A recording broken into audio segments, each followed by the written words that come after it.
Hey my YouTube friends, this is Dave from Old Car Garage. Gonna go back to working on the 75 Nova. The last episode, we finished up the front of the wheel opening on this rear quarter. Previous episodes, we replaced this quarter with a piece from the junkyard. And what I'm gonna do, even though there's a couple of little spots I need to finish up on there, I wanna keep moving on. Gonna go ahead and attack this door. That's just a magnet sitting there. So we got a couple issues. Seems like most of the GMs from this era had the doors would rot out, the bottoms. I've had this in Novas. I've had it on the Buick Regal in the 70s. I had a couple of C10s that all rotted out in these areas. So this is nothing new for me. So we're gonna go ahead and dig into that. Notice there's some other issues with this door. A lot of spots. I'm not sure. It doesn't feel like a dent. Just a lot of areas, I guess paint was missing that it wound up rusting. I do have a pretty sizable dent that's right in here. This is a little dip. And I noticed that the door handle either needs tightened up, but it looks like it's a pretty good sized gap on the underside of that. So something else is going on there that I'm gonna need to address. But the typical fashion, the button also gets stuck on this. So I wanna dig into that and fix that issue anyhow. So I think the first thing I'm gonna end up doing is stripping these areas, get the paint out of here, and really let's see what we've got to deal with. And at that point, I'll bring you back in and show you what we got. After stripping some paint, here's where we're at. We knew there was gonna be a hole in here, but it's not all the way through. The back side is actually pretty good. It's just got some surface rust on it, so this will just need to be cleaned up. And I think the other side in the front is pretty much about the same. That's where the drain hole is that we're seeing that light. Ow. So I closed the door and stuff flew off. It just went in my eye. Crazy. Okay, so we'll just have to cut this out, make a patch panel, same way up into this space. It might come up high enough to take care of some of that surface rust. That surface rust, that's pretty pitted there. Of course, we have this dent that is pretty deep. Some of the other rust spots. This here is a little low, and I think someone had put some spot putty or something in that. But I think we can cure that. I'm not going to try and weld a piece of repair into that. This big panel is going to be kind of hard to get that to stay nice and flat. So I think we'll put some rust converter on that. I think we can save that and this. Same way up in here. But anywhere I saw it, there was some bubbling. I went ahead and cleaned the paint off of it. Same way with the bottom of this. There was lots of little pits here and there, so I came across the whole bottom of this. This end also. Now this one here is a little bit rougher out at the edge, so this might be a little bit tricky just trying to cut a patch in. If this is too bad that I can't weld on it, I may remove the door. It's just 2 hinge pins. It's not a big deal. So that way I can make metal and wrap it around to the back side, but we'll have to see. So I'm going to do the back one here first, and if that repair goes pretty well, then we'll go on to this one. We'll see what we got to do, if we got to remove that door or not. I kind of like to keep the door on here and in place so I can see if I can get this line to match up a little bit better. I think some of this is that the door can go in a little bit farther, so it needs to be adjusted, but the hinge pins are bad as well. The bushings are bad on the pins, so I have quite a bit of movement here as well. But I don't want to keep doing too much of that because that handle, I do not like the looks of that. I really need to work on that too. But this is going to be first. So I'll cut some of that rod out. You can see the back side of the inner door, and it's not bad. It's just surface rust. I may end up using a spot sandblaster to try and clean that up. We'll see. I might be able to also get my wire wheel in there. But anyway, I already went ahead and cut a replacement panel, and to put this slight curve into it, I wound up just using a piece of pipe that I had and was able to roll that over where it needed to be to kind of give me a nice rolled edge. It's not a big roll, but it was just enough that I wanted to have it right. I didn't want it to bend it over something a little more, squared off, for fear that it would just do more to kink it. It's a nice gentle roll, so you can see I have it laying on here. It's still not quite right, but it's pretty darn close. Yeah, if I hold it up to that line, that's where I was originally doing it. It's pretty good. But I also put an arrow on it, so I didn't put it upside down, which wouldn't really fit. Actually, looking at it, it's not too bad. Anyhow, So what I'm going to end up doing now is probably throwing some paint on here so that I can scratch some nice detailed lines and to know exactly where this panel is going to go, and then I can cut it out and fit this in. So I'll bring you back when I do that.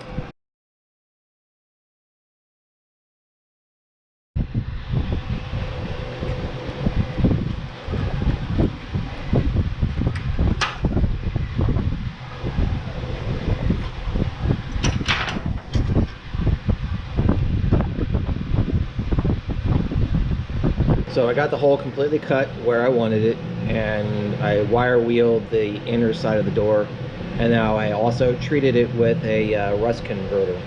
Same thing with my patch panel. Have it sitting here soaking. That's the back side of that. So my next step is going to be that I'll clean all this area, and then I'll paint this, as well as paint the back side of my patch panel and start welding it in. Here you can see I started putting the patch panel in, so I'm going to let that cool a little bit. So while it's cooling, I'm going to go ahead and start cutting the piece that's going to go and repair this. That's why I didn't do any welding across the top here. We're going to go ahead and cut this bad stuff out of there. As you can see, I got my second patch in, and it's a little bit wider gap up in here, so I'm taking a little bit more to try and fill that. Gonna let things cool a little bit, and then I'll come back in. I'll continue to fill in between each of these spots. Keep doing that, letting the panel cool, and then finally I'll have it completely welded closed, and then I'll clean it all off. But pretty happy with the way that's coming out. Seems like I stayed pretty consistent with my line, so I'm pretty happy with that. As you can see, I got all the welding in, so this panel's nearly cooled down, so I'll probably start grinding this flat and smooth all this out. Cleaned all the welds, and overall pretty happy with it. Got a couple little pinholes here and there that I'm about to come back and fill in, but for the most part it's in pretty good shape. Certainly a lot better than it was before. Body line looks like it held through pretty good, so I'm happy with that. And no burn through on the back. Looking pretty good. With the back of the door done, we're going to take our attention to the front corner of the door. This one here's going to be a little bit more of a challenge because this is kind of rough going up closer to this edge, so we may end up having to go around it. Also, you notice this has an angle to it. It's not just straight up and down, so that's going to also be a little bit more challenging. Just like the back, we also have this curve in here, so we're going to have to recreate that. So it's curved in, out here, it's slightly curved out. So again, just like I did the back, I'm going to use this seam as my line as opposed to trying to bend a piece that way and maybe having to wrap it around, etc. So I'm going to do this in phases. So here's the piece that I shaped and cut to fit, just like the back, and I painted it, scribed it, and then I came through with the cutoff wheel to cut it. So I just left a little bit of excess on there, so we'll cut that out of that.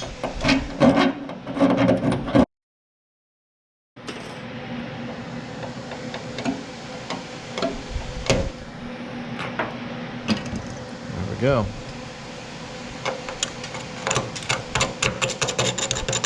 Some of that out of the way. Yeah, a little oversized, that's okay. We'll go ahead and do a little more trim to fit to get that just right. Okay, it's been probably a couple weeks since that last portion of the video that you've seen, so kind of getting back on to the 75 Nova. And what I'm going to end up doing here next, I had cut this open to the front of the door, and I had treated this with a rust converter, and I already have my patch panel, and it is sitting right here. I painted the back side of it, so I'm just waiting for it to dry, but that's going to end up going into that spot. So that's the next thing I'm going to end up doing, is holding that up there, probably with a magnet, and keep that in place. And then I'll go ahead and get that spot welded in. I'll bring you back after that.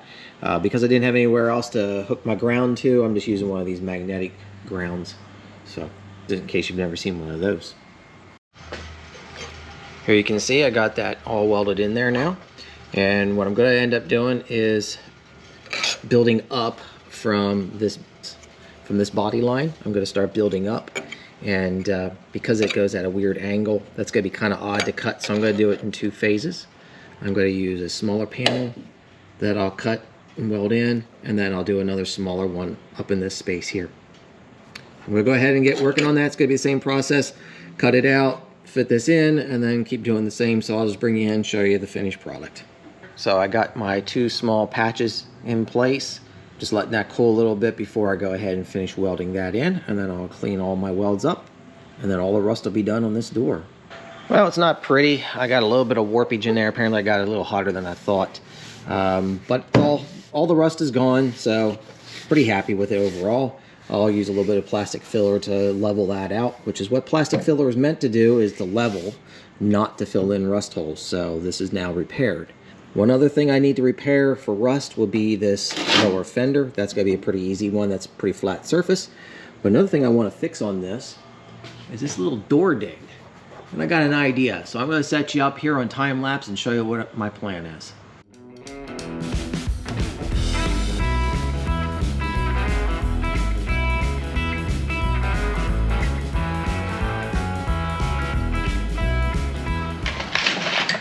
Now you can see what I did. Welded a washer to that dent, put a chain on here. I don't have a slide hammer, but I'm figuring with a little slack in the chain and a couple good yanks, I should be able to do this.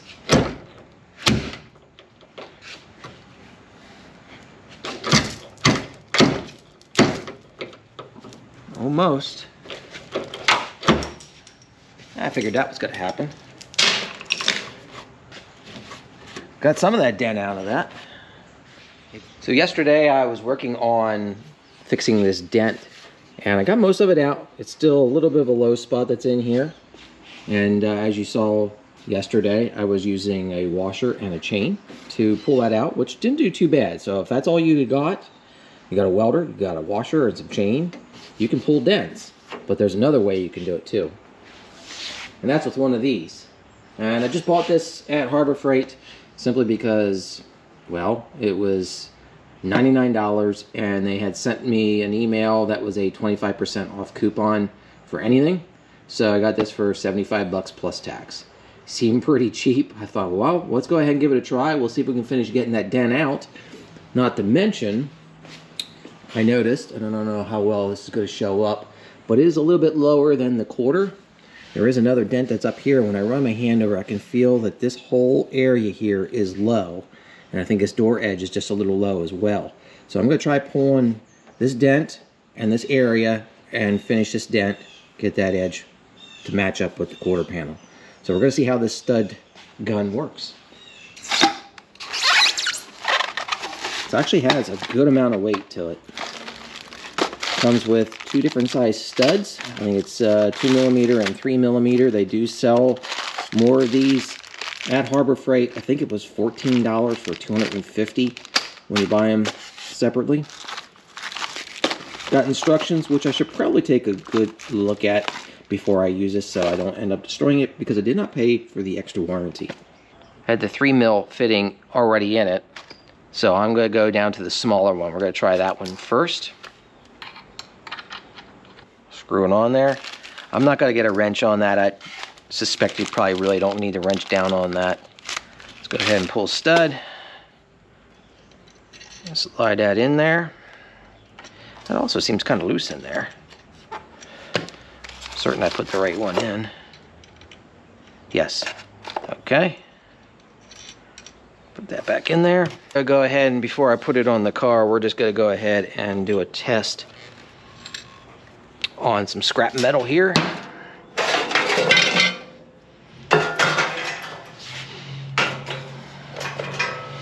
Now it does say you have to push this down till this ground is making contact. So we got making contact, and then you hold it for about a second. And that looks about right. It's at about a 1/4 inch circle around it. And it seems pretty strong. Well, I'll be darned. Looked like it worked pretty good on the first shot. And then utilizing our sledgehammer or slide hammer, has this rolling wheel. So we're simply just gonna, you can see the hole in that. I'm just gonna push it down in there.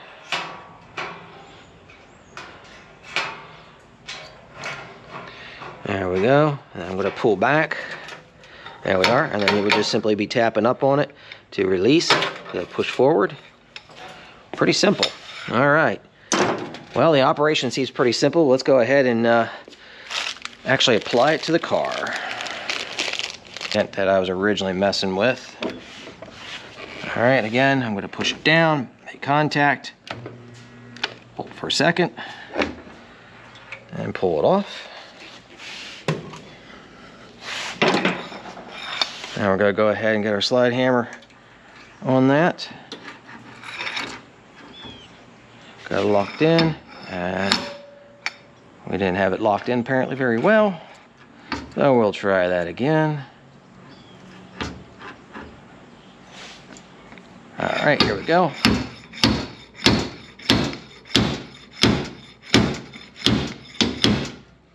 I pulled that out fairly well.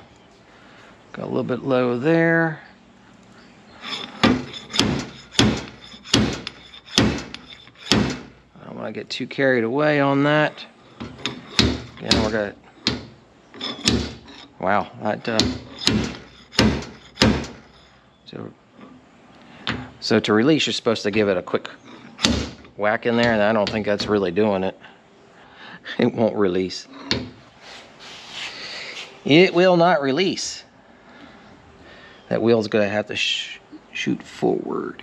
Why don't we do this? Why don't we go ahead and just snap the stud off of there?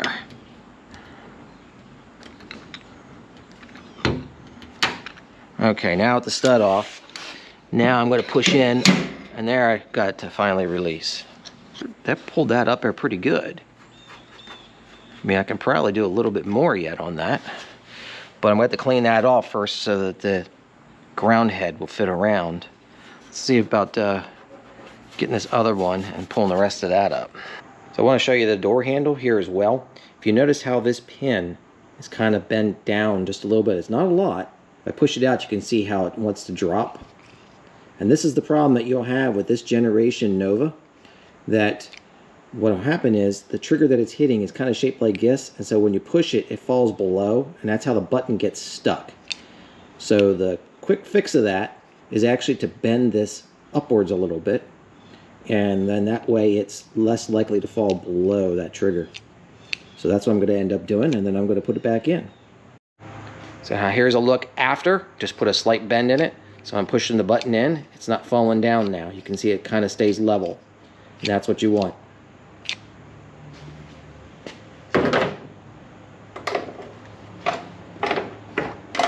It should work good. We'll put the bolts in it and check it out. There we go. Nice and tight. Button works just fine. Doesn't matter which way you push it. It works every time. Got a nice seam there now. Everything's cleaned up. I'm real happy with the way that all worked out. With the door done, I go ahead and turn my attention to the front fender and just did the same as we did on the rest of the car here with cutting out the rust, making a patch panel, and welding it in. There is the finished product. So at this point, I've got all the rust repair done on this side of the car. So I think the next step is going to be to turn the car around so I can work on the other side. The right side isn't as bad as the left side was, so that one shouldn't take me as long. I'm not going to make video of the entire process like I did here, because what's the point? It's the same thing. It's, you know, I think you've seen enough of that probably. So I believe that's going to do for this particular episode, or for this part. Next time I will probably just do a quick before and after of the right side, so you can see all the metal work. One of the things I did pick up for the car, I don't know if I'm going to need it. I'll show you what I got. Picked up a rear quarter panel patch repair, and this would be for the right side. And not too happy with this though. If you look at the bottom, how this is cut, it's flat and then has this other flange part to it. Let me show you what it actually looks like on the car. Looking at the left quarter on the car, you can see how the bottom is completely different as that patch panel. This actually tucks up and under and then comes straight down. So that other one, not quite the same. I'm a bit of a perfectionist. I like my cars to look like they did when they came from the factory, not some generic patch panel. And on the other side, I have a little bit of rust right in this space and also in the back. And these areas are flat enough, I think I'm just going to end up patching them. But I paid next to nothing for this panel, really. So I bought it because it was there. When's the last time you've ever seen one? I mean, it's pretty rare to just simply come across these at a swap meet. If I don't end up using it, I'll pack it away. I'm sure with this car, it shows someone will come along and say, oh yeah, I've got one of those. It's got a lot of rot in it. They might need this panel, and they might not be as picky as like I am and say that bottom is completely fine for them. So again, that's going to do for this video. I want to say thank you for watching. If you like this series, give me a thumbs up, drop a comment, and as always, thanks for watching.